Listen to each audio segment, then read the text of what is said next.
સૌરાષ્ટ્રના એક એવા સંત કે જેમણે 11 વર્ષની નાનકડી ઉંમરે દીક્ષા ગ્રહણ કરી અને સમાધિમાં લીન થઈ ગયા.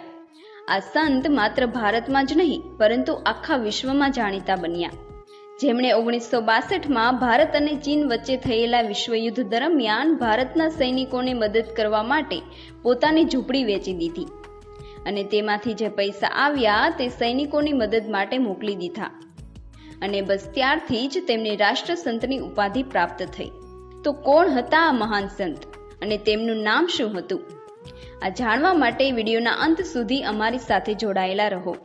દોસ્તો, ગુજરાતમાં ઘણા બધા સંતો અને મહાત્માઓ થઈ ચૂક્યા છે કે જેમને આપણે બધા આજે પણ યાદ કરીએ છીએ.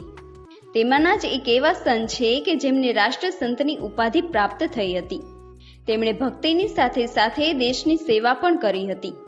તે સંત હતા બાપા બજરંગદાસ. તો આવો જાણીએ બગદાણા ધામવાળા બજરંગદાસ બાપા વિશે સંપૂર્ણ માહિતી. દોસ્તો, બજરંગદાસ બાપા એક એવા મહાન સંત છે કે જેમને કેટલાક લોકો બાપા સીતારામના નામથી પણ ઓળખે છે. આજના સમયમાં સૌરાષ્ટ્રના બધા ગામોમાં તમને બાપા સીતારામની મઢુલી એટલે કે તેમનું સ્થાનક જરૂર જોવા મળશે.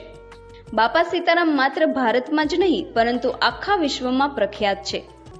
તેથી જ આજે બગદાણા ધામ એક પવિત્ર ધામ બની ગયું છે, જ્યાં દરરોજ ભક્તોની ભીડ રહે છે. કહેવાય છે કે બાપા બધાના દુઃખ દર્દ દૂર કરે છે. આ મંદિરની ખાસિયત એ છે કે તે મંદિરની બનાવટમાં સંગેમરમરનો અને રાજસ્થાનથી લાવવામાં આવેલા પથ્થરોનો ઉપયોગ કરવામાં આવ્યો છે. આ મંદિર પર્યટનની દ્રષ્ટિએ પોતાની શિલ્પ શૈલીનું એક અનોખું આકર્ષણ છે. મંદિરની દિવાલો પર કરવામાં આવેલું નકશીકામ અને મંદિરમાં રહેલી બાપા સીતારામની ચાંદીની પ્રતિમા ભક્તોને પોતાની તરફ આકર્ષે છે. તો હવે આપણે બાપા સીતારામના જન્મ સાથે જોડાયેલી કેટલીક વાતો વિશે જાણીશું. દોસ્તો, આ વાત છે ઈસવીસન 1906ની.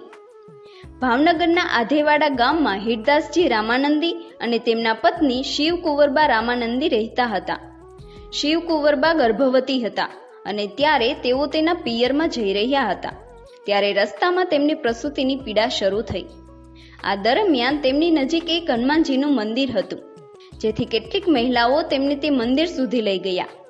જોત જોતામાં આ મંદિરમાં મંત્રોચ્ચાર થવા લાગ્યા અને ઘંટીનો અવાજ આવવા લાગ્યો. આ શુભ દિવસે એક બાળકનો જન્મ થયો. રામાનંદી સાધુ હોવાથી તે બાળકનું નામ ભક્તિરામ રાખવામાં આવ્યું. થોડા વર્ષો પછી તે જ ભક્તિરામ બાપા સીતારામના નામે વિશ્વવિખ્યાત બની ગયા. તેમણે ભગવાનની ભક્તિ કરવા માટે માત્ર બીજા ધોરણ સુધી જ અભ્યાસ કર્યો. 11 વર્ષની નાનકડી ઉંમરમાં તેમણે ગુરુ સીતારામ બાપુ પાસેથી દીક્ષા ગ્રહણ કરી અને સમાધિમાં લીન થઈ ગયા.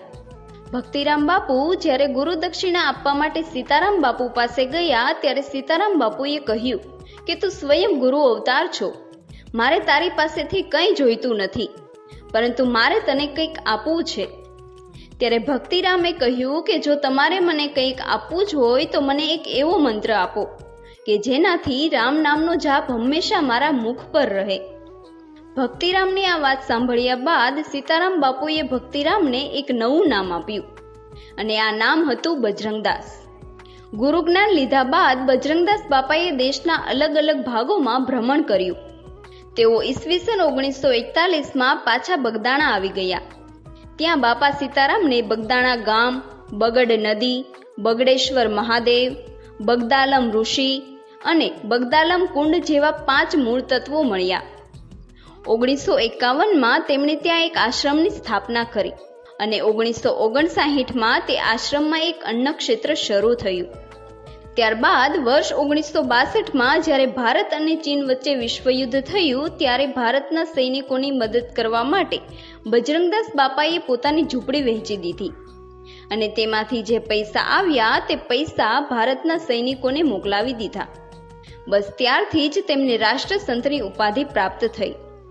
આ મંદિરમાં આજે પણ ભક્તોની ખૂબ જ ભીડ રહે છે અને મંદિરની બહાર આવેલ બજારમાં પણ ગ્રાહકોની ભીડ રહે છે. ત્યાંના બજારમાં ઘણી બધી અલગ અલગ વસ્તુઓ મળી રહે છે. મંદિરમાં તમને બાપાનું સમાધિ મંદિર અને તેમના ચરણ પાદુકાના પણ દર્શન થશે. વર્ષ 1977માં બાપાનું મૃત્યુ થયું. આ એક એવો દિવસ હતો જ્યારે માત્ર બગદાણા જ નહીં પરંતુ આખો ભારત દેશ રડી પડ્યો. બગદાણામાં જે સ્થાને બાપાના પાર્થિવ શરીરને સમાધિ આપવામાં આવી હતી તે સ્થાન સમાધિ મંદિરના નામે ઓળખાય છે. દોસ્તો, બાપા બજરંગદાસ તેમના જીવનમાં જે વસ્તુઓનો ઉપયોગ કરતા હતા તે બધી વસ્તુઓ તમને આ મંદિરમાં જોવા મળશે, જેમાં કેટલાક વાસણો, બાપાનો રેડિયો અને બાપા જે બંડી કે કોટી પહેરતા હતા તે ત્યાં સાચવીને રાખ્યા છે. આ સાથે જ બાપાના હાથે લખાયેલા કેટલાક પત્રો પણ ત્યાં સાચવીને રાખ્યા છે. તો આ હતો પવિત્ર બગદાણા ધામનો ઇતિહાસ. જો તમને વિડીયો પસંદ આવ્યો હોય તો વિડીયોને લાઈક અને શેર કરી દો. ધન્યવાદ.